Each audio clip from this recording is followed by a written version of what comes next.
Welcome to CBS This Morning. We're going to begin with your big explosive interview with R. Kelly. Wow. He had a lot to get off his chest, Nora. Right. He actually said he welcomed the opportunity to speak. Right. And boy, did we let him speak. And everybody has switched their channels and turned on to us to see it this morning. We let him speak. So let's get right to it, because R. Kelly is breaking his silence about the sexual abuse charges that landed him in jail last month. The embattled R&B singer spoke with Gayle for nearly 80 minutes yesterday. It is an interview that you will see only on CBS This Morning, and he says all the women now accusing him of physical and sexual abuse, he says all of them are lying. That's what he says. Chicago prosecutors have charged Kelly with 10 counts of aggravated criminal sexual abuse. Authorities say 3 of the 4 alleged victims were underage when the suspected crimes happened. Now, Kelly has pleaded not guilty. Sources tell CBS News federal and state authorities in at least 2 states, New York and Illinois, are now investigating a variety of allegations. The singer, as you know, has faced intense scrutiny for more than a decade now. It was reignited in January after the Lifetime docuseries Surviving R. Kelly featured interviews with 7 accusers and former members of his inner circle. They all say that Kelly preys on vulnerable women and young girls. I am surprised that you agreed to do it. Why are you sitting down with us today? I'm very tired of all of the lies. I've been hearing things and, and seeing things on the blogs, and, I'm just tired. What are the lies that you're hearing that disturb you most? Oh my God. All of them. Got little girls trapped in the basement, helicopters over my house, trying to rescue someone that doesn't need rescuing because they're not in my house, handcuffing people, starving people. I have a harem, a cult. I don't even really know what a cult is, but I know I don't have one, Have you done anything that you regret? Have you done anything wrong? Lots of things wrong when it comes to women that I apologize, but I apologize in those relationships at the time I was in the relationships. Have you broken any laws when it comes to women? Absolutely not. The 6-part series interviewed 50 people, family members, your former tour manager, numerous women who all claim that you abused them. Yeah. Are you saying everybody in that documentary was not telling the truth about you? Everybody? If you really look at that documentary, which I'm sure you have, I have. Everybody said something bad about me. Nobody said nothing good. They was describing Lucifer. I'm not Lucifer. I'm a man. I make mistakes, but I'm not a devil, and by no means am I a monster. I'm going to name the names. Andrea Kelly, your ex-wife, Kitty Jones, Lisa Van Allen, Lisette Martinez, Geronda Pace, Faith Rogers, Asante McGee. You're saying everything they said in that documentary about you is not true. They are lying on me. Why would these women say the same thing about you? That you are controlling, that you are abusive, that you tell women when to eat, when to go to the bathroom, when they can sleep, where they can dress.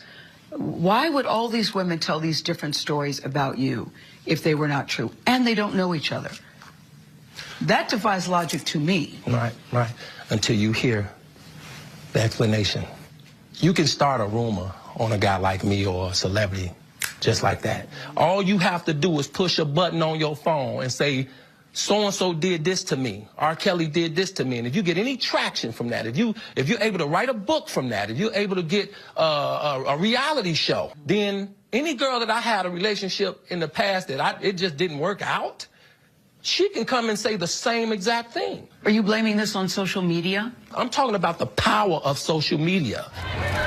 In 2008, R. Kelly was found not guilty on 14 counts of child pornography after prosecutors in Chicago failed to convince a jury that he was a man seen in a sex tape with a girl as young as 13.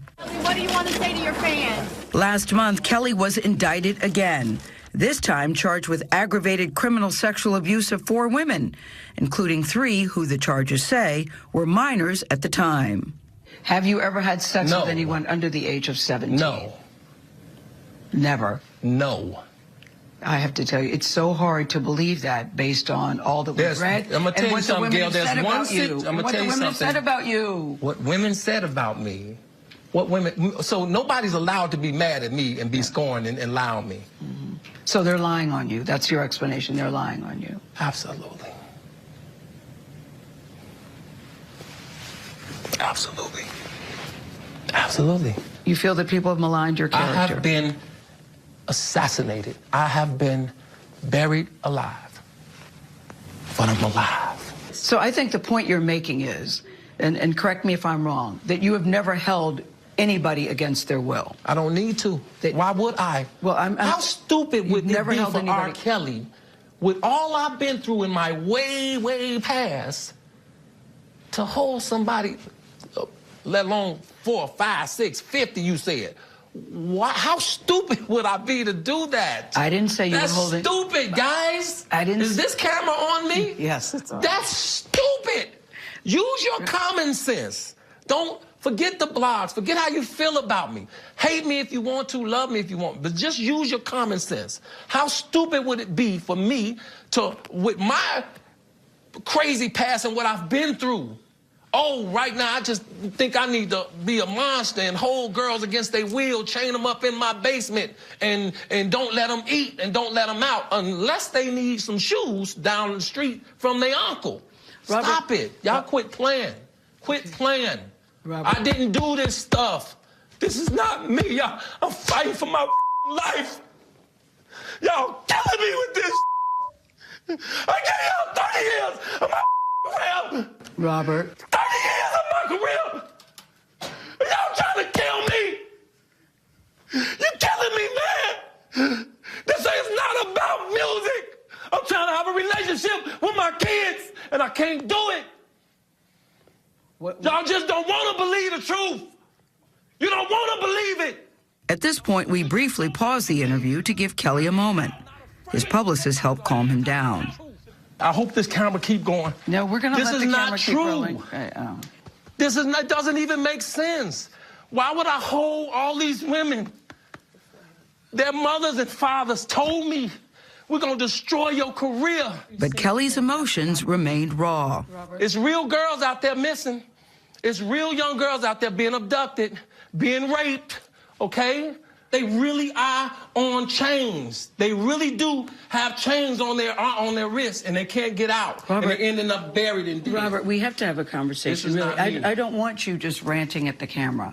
I came here for them to hear me talk. But I need help. What kind of help? This is the kind of help I need. Yes, what kind of help?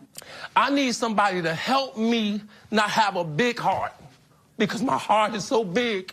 People betray me, and I keep forgiving them. You sound like you're playing the victim here. You sound like R. Kelly. You do. When I listen to you, it does sound like you're playing the victim card. I'm just telling the truth. And the reason I'm emotional, Robert, and I apologize for that, is because this is the first time I was able to say something. Yeah. I've said nothing. Gayle, you remained tough and calm throughout that? Well, I mean, it wouldn't do any good if we both got hysterical, or if we both got very emotional. And you could see, he felt that in his mind everybody's lying. I said, but there's so many people who are telling the same story. And he kept going back, going back. I said, but the women don't know each other. And he said, how do you know they don't know each other? On social media, you're connected. He thinks everybody's trying to do a book deal or they're trying to do a movie, and that really people are conspiring against him. I have to say, I've never seen anything like that. I don't know how that went on for over an hour and a half.